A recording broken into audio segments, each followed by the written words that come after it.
Welcome to everybody who is tuning in for our conversation.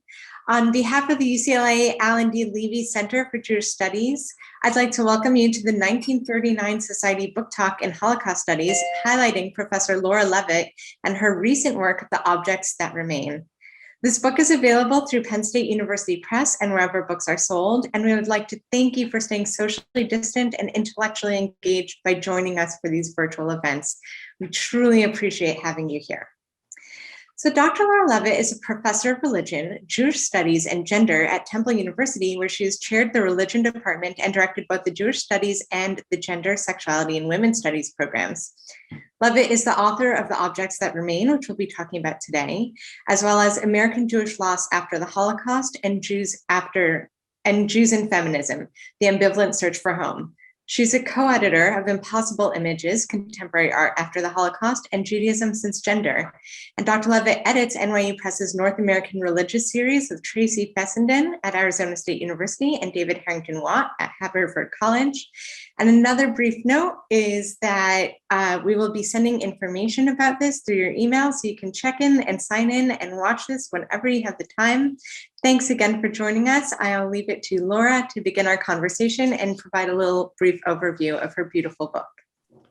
Thank you. Thank you, Aliza. I'm so honored to be here and to be with all of you and virtually at UCLA. It's making my day a lot brighter here outside of Philadelphia. So we're going to be talking about my book, The Objects That Remain. And I thought I would just give you a little bit of an overview of what the book is about and kind of its organization.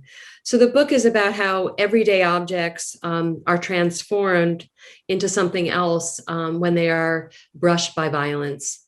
And I'm interested in how something like clothing that used to be worn or sheets that were slept in become often numbered pieces of criminal evidence, or in the case of the experiences of those who went through the Shoah, that they can become objects on display in a museum or in a precious family collection.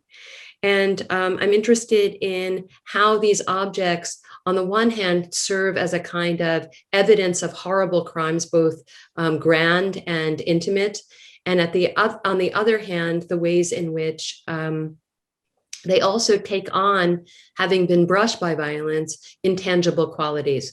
What attracts us to those objects? So those of you who've been to the Holocaust Museum in Washington and have been around the exhibit of the shoes and how moving it is to be in their presence, to smell them, to be in the room with them, to be able to look at them at length, is a very, very powerful experience. So I'm interested in the power of these objects as both evidence and something else.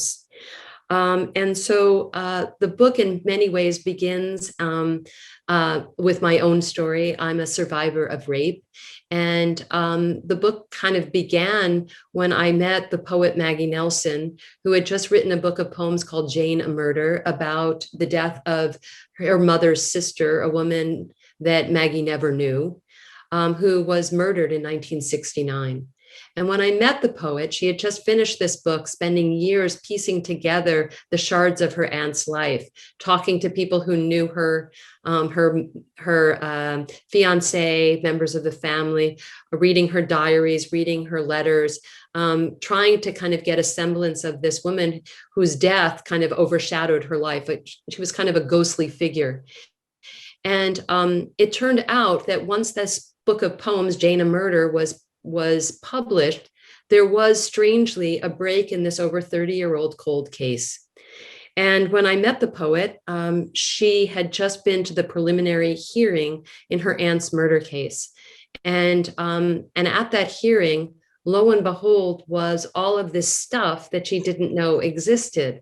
It was all of the material objects that were taken from her aunt's apartment in the efforts to kind of solve this unsolved crime.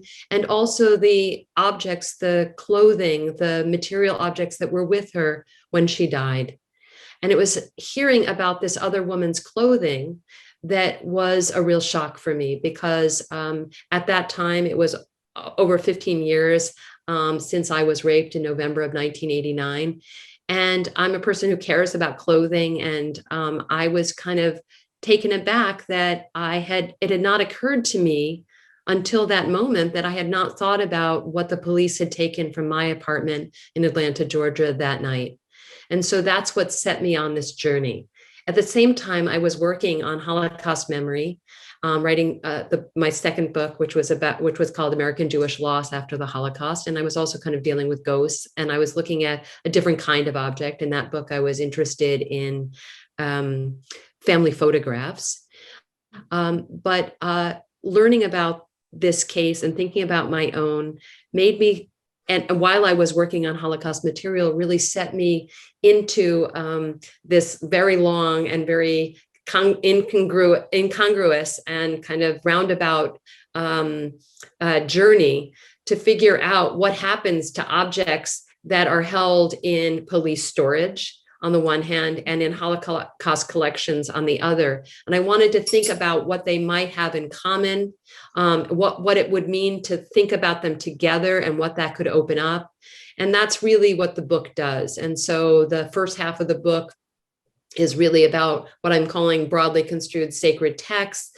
So it's the works by Maggie Nelson on the one hand, and Edmund Duval, who wrote a beautiful and powerful memoir about his family and what they lost in the Shoah, and used objects to tell that story. And so those were my companions, Edmund Duval and Maggie Nelson. They really were the texts that provided companionship and really helped me figure out how I could tell my story in a way that I thought would maybe offer companionship to others. The second part of the book is really about what we do with objects. And it's really about the arts and the rights of holding.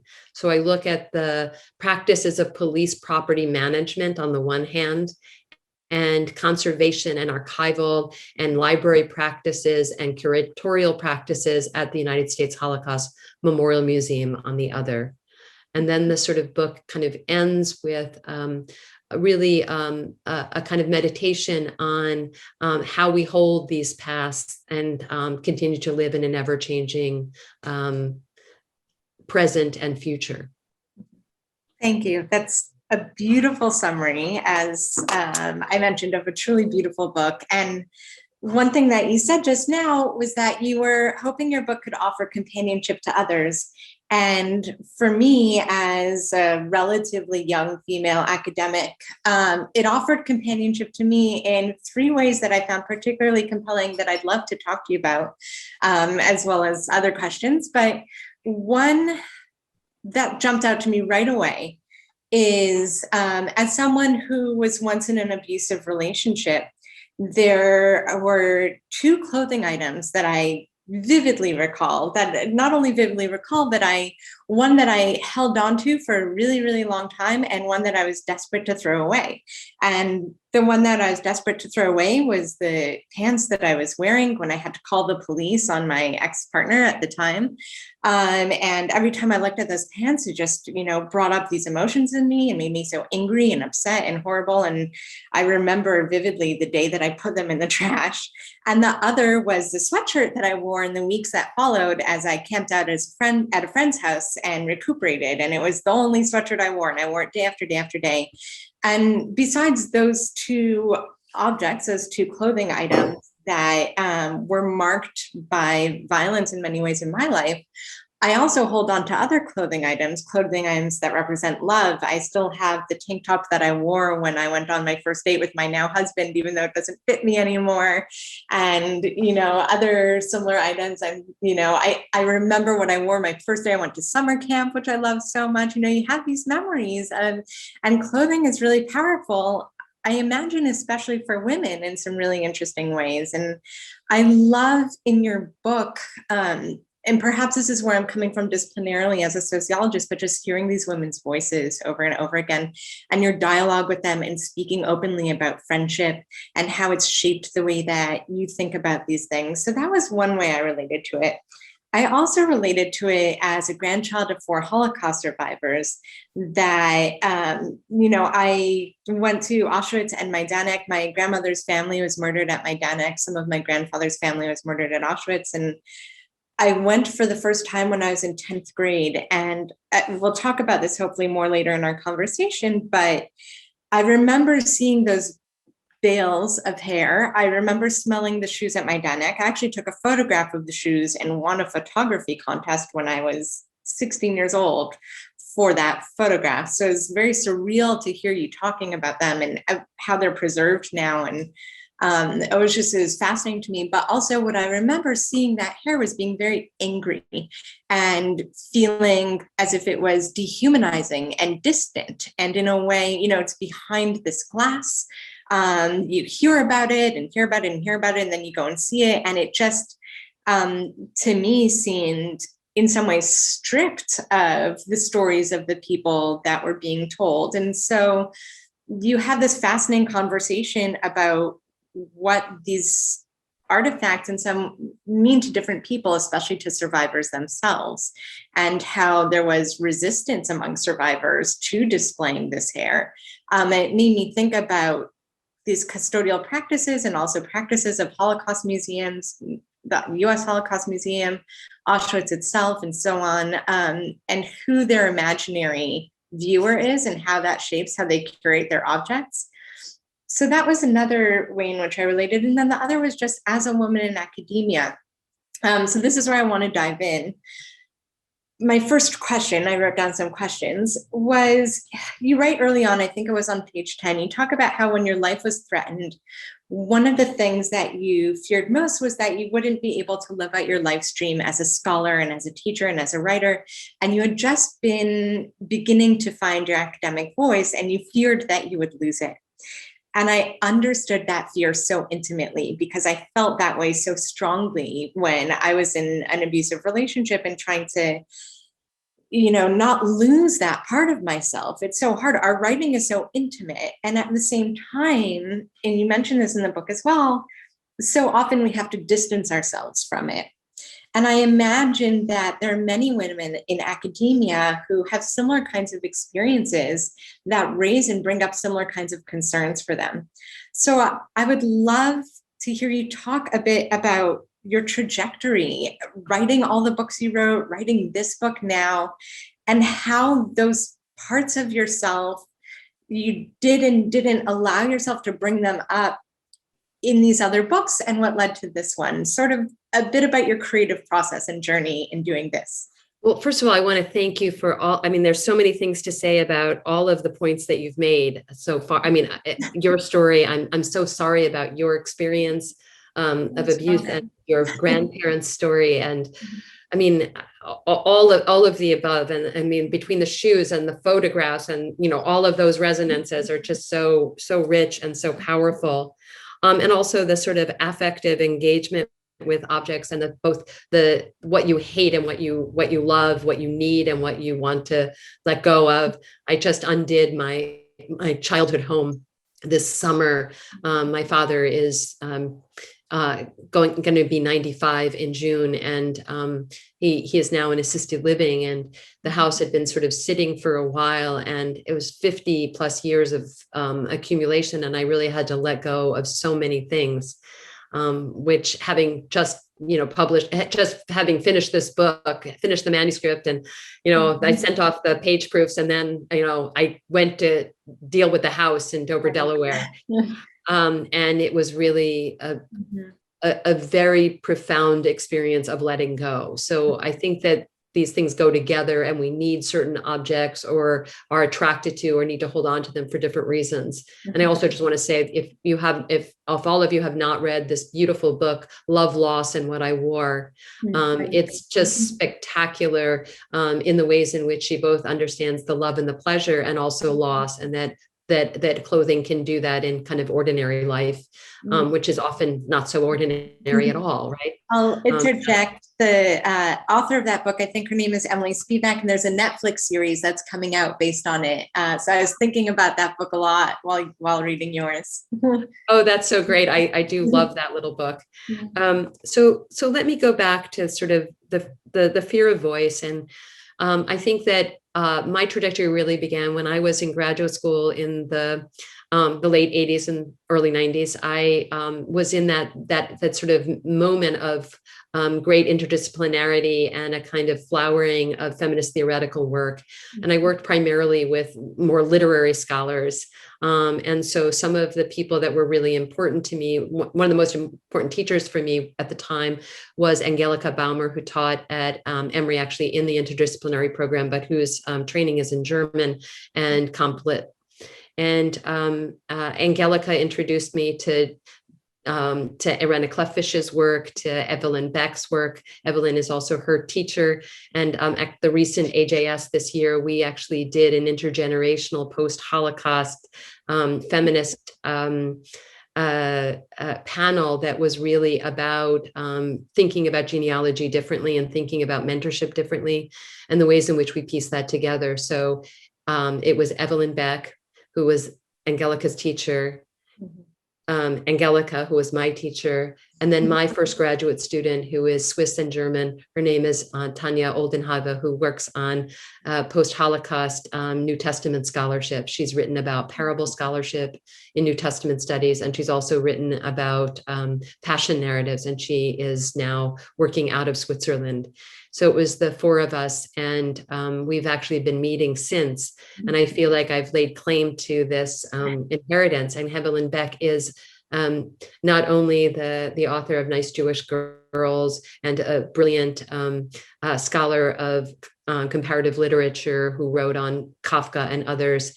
She's also a survivor. She's a child survivor, and she is now doing sacred dance and was retrained as a therapist. And I just I can't say enough about what a pleasure it has been getting to know her in a new way, not through her words, but through having a relationship. So though that genealogy and those teachers were really important. So they introduced me to the work of identity politics at its best, kind of critical identity politics, and the writings of so many important, particularly lesbian feminists, so Audre Lorde and Adrienne Rich and Irena Clefish, who I mentioned before. And reading their work really set up the possibility of what it meant to write in the first person, and to think about the complexity of forms of identification, what we now think of more using the language of intersectionality, but I think of multiple and shifting identities, and come out of something like feminist studies, critical studies, that wonderful late 80s volume by Teresa De Lauretis. And so it was studying with Angelika and learning that work that I think helped me understand that it was possible to write in the first person. I was also teaching Holocaust and reading Holocaust materials. And so the writings, particularly of survivors, first person narratives, were also very important, and reading them with conversation partners like James Young, among others, who at that time were really radically rethinking the kind of literary turn in Holocaust studies. And so, and of course, Saul Friedlander's Probing the Limits of Representation, which certainly comes out of UCLA. And that was one of the first books I taught in a graduate course when I started my job at Temple. And I just think that those were the kind of writing and scholarship that were really that really shaped how I thought scholarship should be. And I remember I read, this is a little nerdy, but I'll go there, Eric Sontner's book, Stranded Objects, as it turns out. And I remember I read it in graduate school, and it was a book that was had kind of intuitive logic, and I fell in love with it. And I wasn't working on German cinema post-Holocaust, and that wasn't what I was writing about, but there was something about the sort of structure of that book and the sort of intuitive logic that kind of made that book work, that I loved and that I wanted for the work that I would do. That was the kind of imagined model of scholarship that I took with me out of graduate school. So the first book that I wrote, Jews and Feminism, The Ambivalent Search for Home, was a reworking of my dissertation. And I did write about my rape there in a particular way, and I cite some of that in this book. But it was very raw. I mean, the book came out, I graduated in 93. That was just a couple of years after the rape, and the rape just shaped the work that I did. And I don't know what, I mean, I have no access to what work I would have done had this not happened to me. And I had to find a way to kind of be honest about what I was doing. And honesty was really it remains a kind of abiding commitment for me in the work that I do. So I did write some in the first person in that first book, and I did write about the rape and really about, you know, the ways in which home is always constructed and identity as home. That was really what the book was about. And then when I worked on the Holocaust book, I so wanted not to be writing about my rape. That was really important to me. I really wanted to write this different book. So I remember I wrote this essay where I talk about Holocaust memory and my memory together, and published it in the lovely Jewish feminist journal Nashim. And that was like, I felt like that was a way of kind of taking that material and putting it over here in a particular container. And then I was going to write about my father and his two mothers, and how family photographs can be used to make connections between different kinds of losses, ordinary American Jewish loss after the Holocaust. And I kind of made an argument in that book about how we bring our own ghost to those places like the Holocaust Museum, like the Tower of Faces, which was so compelling for me. And that instead of deferring our own stories of loss, you know, how can they compare to 6 million? Saying what happens when they touch each other? What does that open up? Not to make them one and the same, absolutely not. Not to efface that incommensurability, but to see what happens when they touch. And you know, in some ways, certainly Michael Rothberg does you know, did this in the grand scale, grand historical scale, by really talking about Holocaust memory and post-colonial memory in multi-directional memory in really powerful ways. And I was doing this with a much more intimate story about family loss in relation to the Holocaust. So it didn't have those larger political dimensions, but it was also a comparative work. And in some ways, this project, which became The Objects That Remain, was a kind of continuation of some of that comparative work. But instead of talking about photographs, which are still objects that we hold and we touch. And I talked about haptic photography in that book and haptic cinema, which I love so much. I was talking about objects closer to the body and closer to home. That's sort of the ways in which we wear these items, and they mark us.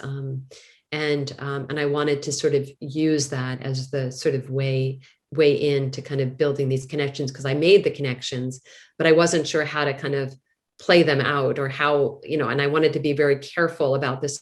So it was a very long process. I spent over 10 years working on this book. Wow. So I'll pick up on something that you just said. I have all these questions, but it makes more sense to just go with the flow at this point.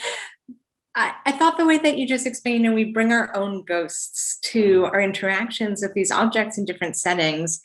And so as I mentioned, I'm a grandchild of 4 Holocaust survivors. I grew up in Montreal in a small Jewish community where almost everyone was a grandchild in the same way.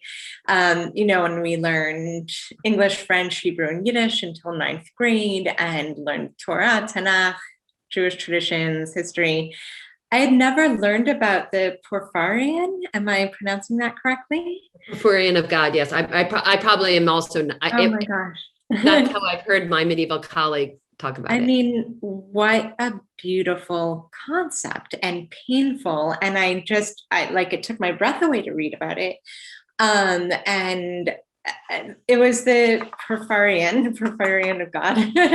And your discussion of the Pituyot, which I thought was also very fascinating. And in terms of bringing our own ghosts, these things, one thing that was interesting to me was how you engaged with the history of these ideas, and then said, to you, they connoted notions of revenge and vengeance, and that wasn't something that you wanted, and you were looking for something else in engaging with these objects and forms of prayer. And it made me think, not only were you engaging with them from the ghost of your own experience with your rape and your history and your knowledge, but also as a woman. And as women, we are socialized sometimes to want different things out of anger and grief and violence. So I was thinking, now I'm going to read a bit from my notes here, but it made me think not only that the Pizzaiot were written by Ashkenazim, which you talk about, but they were written by men. And I was wondering if you could speak a little bit to how your understanding of how gender relates to the materiality of violence, because that comes through so strongly in your book, but almost implicitly in a lot of ways. And I'd love to hear you discuss it more explicitly.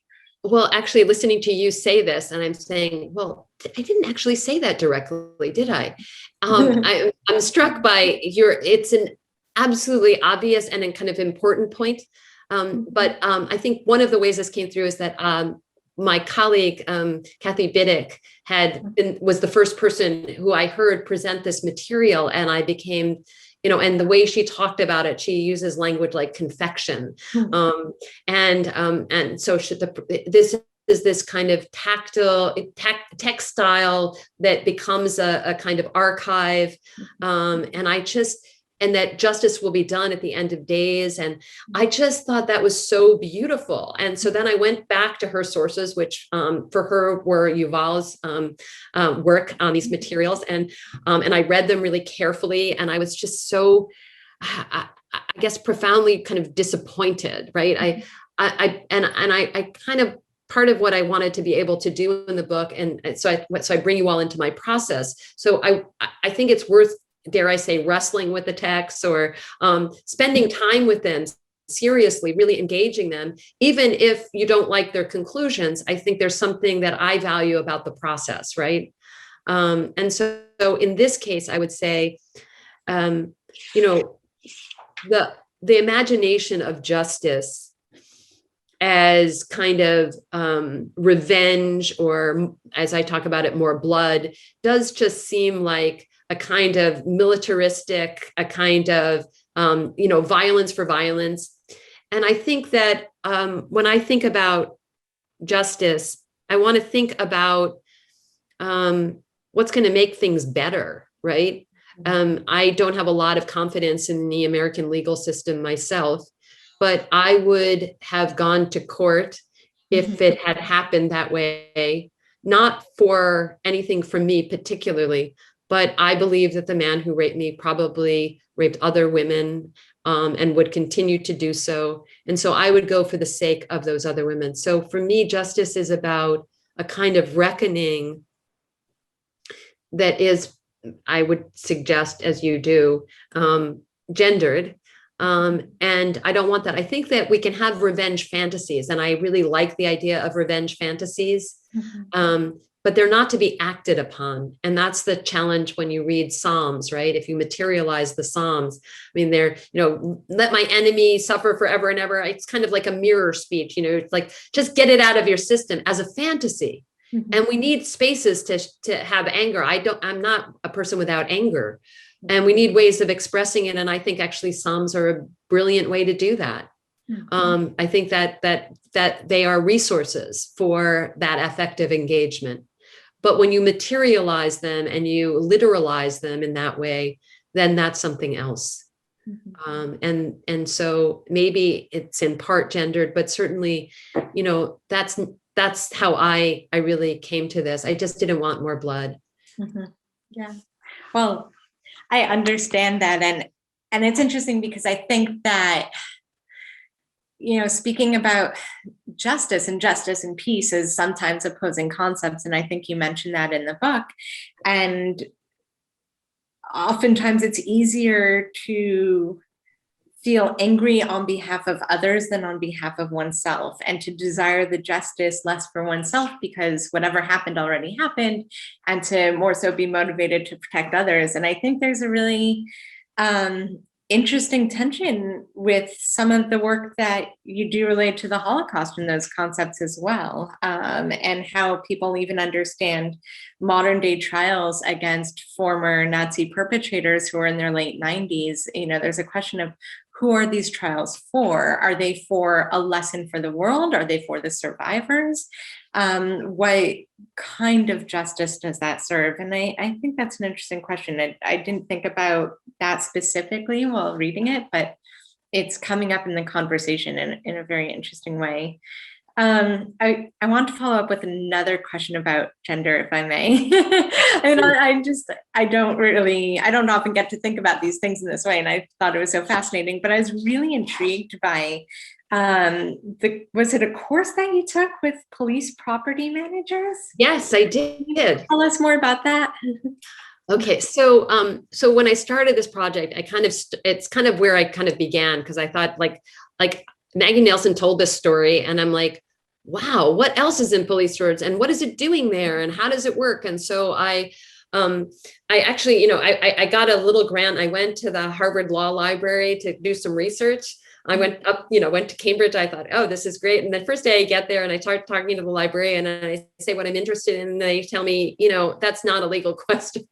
I'm like, what do you mean it's not a legal question? Yeah. And so I was like, oh, this is really ridiculous.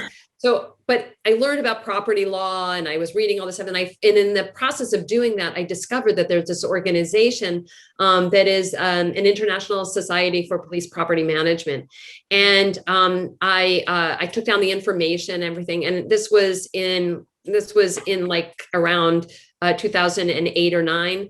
And at the time, I ended up calling the guy who was the president of the organization to find out more information. And I was like, can you tell me, like, what are there books about this, whatever? He said, well, there are only 2 books, and I either wrote or co-edited the 2 of them. And I was like, oh, I got the man on the phone, right? I have the right guy. And so he was really lovely, and he's a former police chief and or police sergeant, or I don't remember exactly his title before this, but very, very learned, really smart guy, really interesting. And he has been involved in the professionalization of these practices. So I was able to join their organization, and I am still an associate member. And in fact, just about a month ago, I took a webinar on rape kits with them, with 800 other people, which was quite remarkable, with a forensic nurse who deals with these matters. And I was very, very moved by having had that experience. But for this book, I took the course that they do. It's a 2-day class with other police. I was the only person that wasn't a police professional. And they basically teach you what you're supposed to do, and you know how it works. So we had, you know, PowerPoints, and we had a big notebook, and the whole deal. And so in the book, I write about that experience. But it was really a way into thinking also about the legal system via evidence, via these material objects.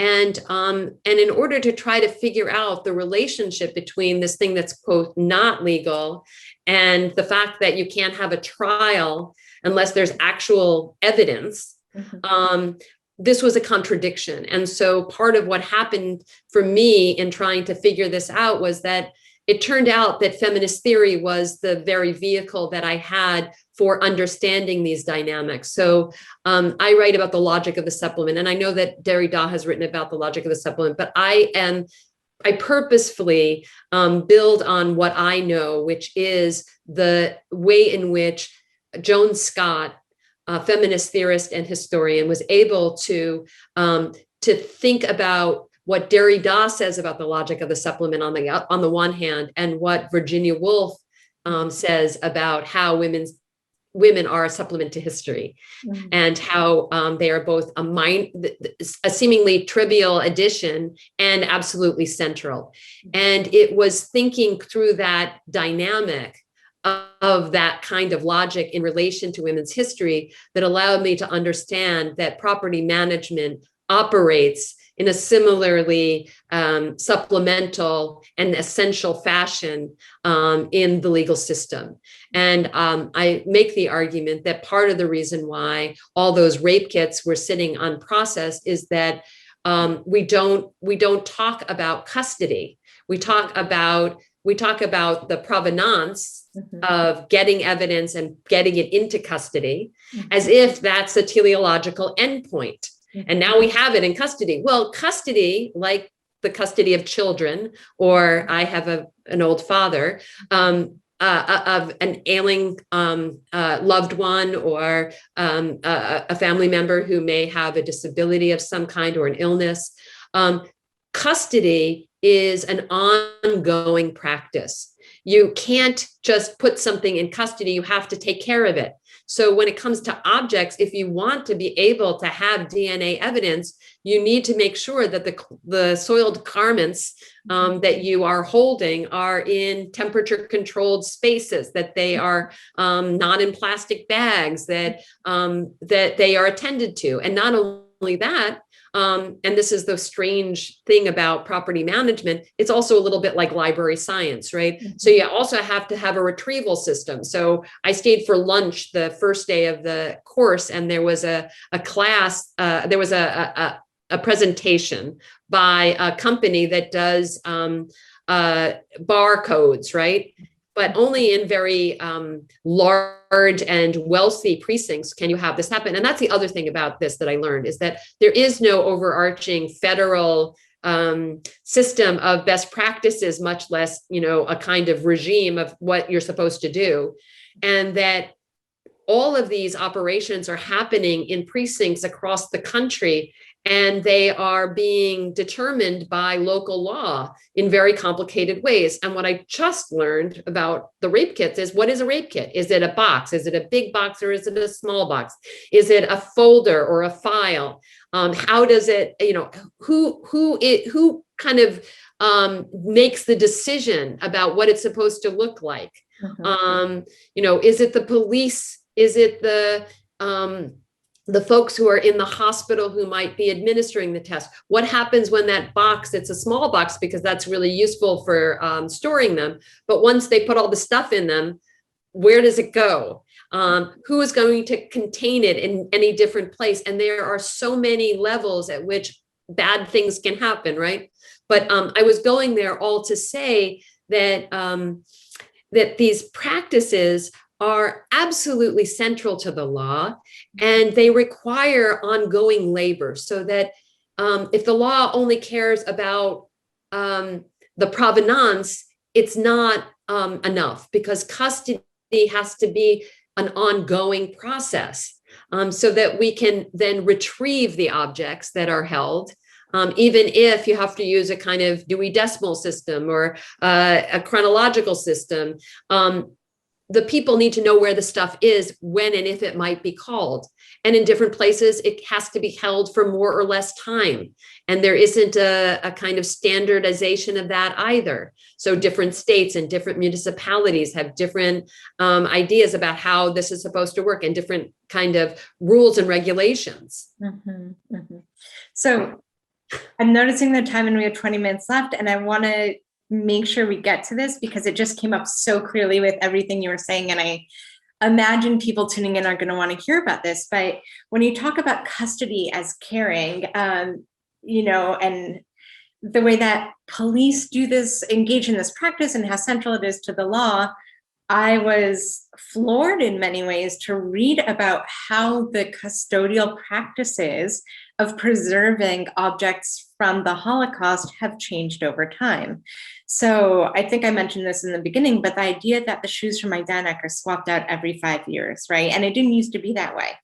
I mean, that my jaw dropped open when I heard that. That started in 2014, you said, and all my experiences prior to 2014. So, but it's very interesting because one of the reasons why is that the way that they were being cared for was leading to the disintegration of the shoes, making them all look the same, lose their distinguishing features, giving them the smell that they have now that is so memorable and powerful for so many people.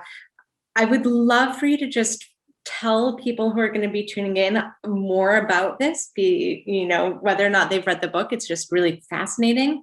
And then perhaps we can do that to lead into a conversation about the differences between custodial practices as central to the law and custodial practices as central to preserving history and memories of violence. And both are preserving violence, both are preserving histories of violence, but for different purposes, and how you make sense of that in this book. Yeah, that's a tall order. I will say, I'm not sure that they stopped, that they started the 5-year thing in 14. That's when I learned about it. But the shoes had been on loan from the beginning of the museum, and it was on long-term loan, and it was 20 or 25 years. And then after that, EU law changed, which said that objects that are considered treasures of the countries to whom they belong, in this case, the Polish government, cannot be on long-term loan. And so the museum had to figure out how it was going, because the museum has, as part of the permanent exhibit, that room with the open bins of shoes. And so in order to make sure that shoes would be there, they had to figure out a routine to do that. And it's really complicated because, and I write about this in some detail, and it's useful to think about the materiality of these practices. So that meant that they had to be packed up carefully, and they had to be shipped back and forth between Medinich and Washington, D.C. and the Holocaust Memorial Museum. And in order to do that, they had to go through Lublin, and then come into New York, and then eventually get to the museum. And the way that and then because these objects are, almost everything in the Holocaust Museum is really fragile, and they were never meant to last. They were, their historical value is in their being tainted, right? And being schmutzy and dirty, and all of the gunshot, and all of the above, right? And so the challenge was how to, and they have to be very, very careful, because these things can disintegrate. That is a major problem that the museum conservators are really, they're not restoring these things to their pristine state, right? Because that's not their value. That's not why they matter. They matter because they have that schmutz from their experience of being, a notebook that was handmade by partisans in the woods, and show the wear and tear. That's the whole point. That's the historical point. So with the shoes, what they have to do is they have to use fine arts couriers in order to transport them. So you can imagine how expensive this is. And what that does is it enables them to package the shoes on either end, and work through the temperature control and all of those issues, so that by the time it goes across, it's going across the border, they are accompanied by officials who do not have to open those packages. Because if they were to just open the packages, they could do real damage to the shoes, like a piece of fine art, right? But nevertheless, they need to be able to do that. So this is a very expensive and a very elaborate experience, so that by the time the shoes come from Medinich to the Holocaust Memorial Museum, they have to have them in a temperature controlled room. They have to slowly change the temperature so that the shoes can adjust to their new environment. Mm-hmm. And that is a piece of this project. And so I talk about how custody and care are some of the ways in which we tend to regard for these objects, including their care, is part of how they remain animate. They're not innately animate. They were brushed by violence. If you don't know the story, and if we don't have their stories, then they lose their value. So it's really an interactive thing. And so on the one hand, at the Holocaust Museum, the objects are never going to go to court, although we think about them as Holocaust evidence, and kind of use that juridical frame to think about them. But really, they are historical evidence, but they also are prompts for ongoing engagement, I think. And that's how we keep memory alive, It's the animating process of telling lots of stories. There isn't one definitive story. There are many, many stories. And so I think about the ways in which the archive at the museum and its research center enable not just scholars, but also artists and writers and performers and all kinds of people to come and engage with those objects and to breathe new life into them, right? Or ongoing life into them. And that's the sort of promise of the archive in its, very best instantiation. The problem with the police stuff is that it's not accessible and it can't be accessible. And so I've had this idea for quite some time about possibly imagining something like the Curator's Corner, which tells the story of particular objects at the Holocaust Memorial Museum in Washington, or Yad Vashem has a similar thing online where they talk about particular objects and their stories, and they're very beautiful and powerful. And so for someone like me who has no evidence, right, who has a memory of evidence, I know that a writer like Maggie Nelson can make them vivid on the page. And that was part of what I was trying to learn a little bit from her, to the extent that I can do that. But I very much wanted to think about a way in which people could tell their stories of violence through objects. Maybe that they can't touch them because they're in police storage, or they were lost, or they threw them away, or whatever. But I wanted to sort of think about maybe a kind of space where people could tell their stories via objects in that way. Because most of the things in police storage will never emerge if they were connected to violent crimes, like rape and murder. And so that's something that I would really love to kind of, I'm still trying to figure out how that would kind of work. A little story court-ish, but a little creepy-ish, and also just trying to be protective of people who are vulnerable. So if you have had a stalker, or you've, been abused and the person is alive, that may be not something that you would want to do. So I think there are a lot of dynamics here. And I should just say that when I write about these things and like the importance of the objects for me, or the ways in which I don't find the legal system compelling for me personally, I really want to honor the fact that for some people, as in the case of the Nazi perpetrators who in their 90s these are very, very meaningful and powerful rituals. And we only have rituals. That's what the law is. It's not fixing everything, although, we live in the American context with police procedurals that seem to demand that everything is resolved in a courtroom. And that's not how it works. So I'm really interested in doing justice down here. And that's through telling lots of stories. And it's about recognition and acknowledgement and being heard and being seen. And that's really, the kind of thing that I hope that, readers who've had experiences like you have, might find themselves there, because my experience has been that there's just a lot of loneliness. And sometimes we don't share these really painful memories with the people we love the most because we don't want them to be hurt. And that's, something I've come to really, appreciate and admire and respect as I think about Holocaust survivors and all of the complicated ambivalences about telling and not telling. And I really understand, all of that, because it's really, really messy, and it's about love, and it's about protection, and it's about care and honor. And there's not one size that fits all for everybody. And I just really, really want to own that. And trials can be incredibly powerful for many, many people. I think one thing, and we'll wrap up shortly after, but one thing that comes through so clearly to me in this book and in everything you're saying now is that part of the question that you're addressing is, how do people share their stories with violence, and what role do objects play in that?